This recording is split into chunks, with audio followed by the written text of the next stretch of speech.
How to wire or transfer $50,000 to Cash App. Now, in order to initiate a wire transfer of $50,000 to a Cash App, by first getting the recipient bank account details. So you have to understand that there are certain criteria listed out when you transfer a large amount of money.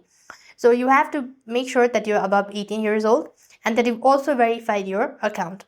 And there might also be a certain limitation which you need to understand it.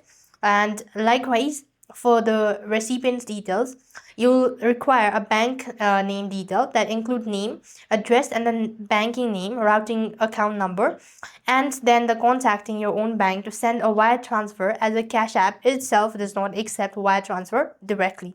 But you have to be sure to verify that the recipient information to ensure it matches their Cash App account exactly, and then use your bank account or online portal, and that is how you'll be able to transfer.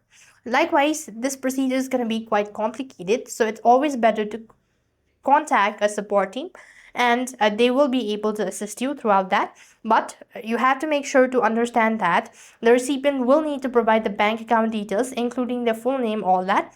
And you could also visit the branch and select a wire transfer, and then you could initiate a transactions. So that's how it basically works. I hope the video was helpful. Make sure to like, share, and subscribe. Thank you for watching. See you in the next video.